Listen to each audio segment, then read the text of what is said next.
हिंदू मान्यताओं में कहा गया है कि धरती पर जब जब पाप बढ़ता है तब तब भगवान विष्णु धर्म की स्थापना के लिए अवतार लेते हैं। जैसे कि भगवान राम और कृष्ण, ये दो ऐसे उदाहरण हैं जिसके बारे में पुराणों में बहुत ही अच्छे से विस्तार से समझाया गया है। और पुराणों के अनुसार ऐसा कहा जाता है कि कलयुग के अंत में भगवान विष्णु धरती पर आएंगे और उनका कल की अवतार होगा। और वो समय तब आएगा जब धरती पर पाप चरम सीमा पर रहेगा और ज्यादातर लोग धर्म के रास्तों से भटक जाएंगे। और ऐसा भी कहा गया है कि ये समय प्रलय का होगा। यानी श्रीमद् भागवत पुराण में भगवान कृष्ण की कल की अवतार का वर्णन एक श्लोक में किया गया है। इस श्लोक में कहा गया है कि भगवान विष्णु का कल की अवतार संबल नाम की जगह पर विष्णु यश नाम के एक ब्राह्मण के घर में होने वाला है। और ऐसी मान्यता है कि कल की अवतार में भगवान विष्णु देवदत्त घोड़े पर सवार होकर सभी पापियों का नाश करेंगे। और अगर बात करें कल की अवतार की तिथि की, तो कुछ विशेषज्ञों के अनुसार ऐसा बताया गया है कि उनका जन्म सावन मास के शुक्ल पक्ष की पंचमी तिथि को इस धरती पर होगा।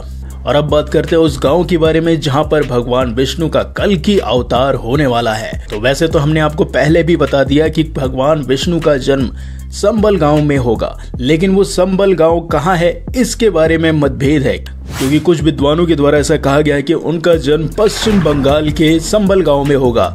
वहीं कुछ विद्वानों के द्वारा ऐसा कहा गया है कि उत्तर प्रदेश में जो संबल नाम का जगह है, जो अब के समय में जिला बन चुका है, वहां पर होगा। और वहीं फिर कुछ अन्य विद्वानों के द्वारा ऐसा कहा गया है कि उनका जन्म उड़ीसा में स्थित संबलपुर नाम की जगह पर होगा। तो इन तीनों जगहों को लेकर कल की अवतार की अटकलें लगाई जाती हैं, लेकिन उनका जन्म कहाँ होगा और होगा भी या नहीं, ये एक रहस्यमयी और काफी ज्यादा फ्यूचरिस्टिक बातें हो जाती है। लेकिन अगर बात करें मैथोलॉजी के हिसाब से, तो कई विद्वानों का ऐसा मानना है कि अगर वो पुराण को सही से एनालाइज करते हैं तो उनको ये जानकारी मिलती है कि जो संबल गांव है जहां पर एक्चुअल में भगवान विष्णु का जन्म होगा कल की अवतार में, वो कहीं और नहीं उत्तर प्रदेश में है।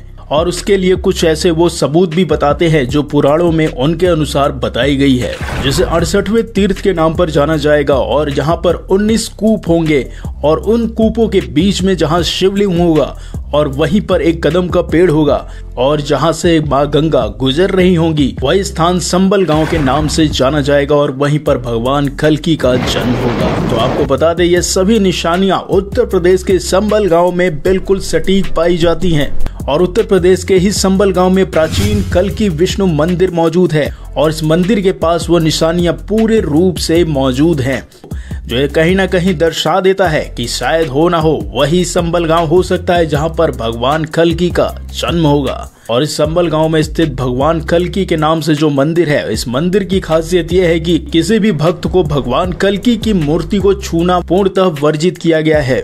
यानी केवल पुजारी ही इस मूर्ति को छू सकता है और उसके अलावा कोई अन्य व्यक्ति भगवान कल्कि के इस मूर्ति को नहीं छू सकते, वो बस दूर से इनके दर्शन कर सकते हैं। और इसी तरीके से यूपी के संबल के अलावा राजस्थान के बागबाड़ा आंचल में भी संबल नाम का एक गांव है जहां पर वर्षों से कल्कि अवतार की पूजा हो रही है।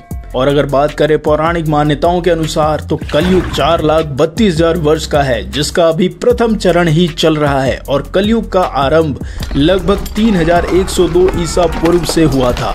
यानी जब 5 ग्रह मंगल, बुध, शुक्र, बृहस्पति और शनि मेष राशि पर 0 डिग्री पर हो गए थे।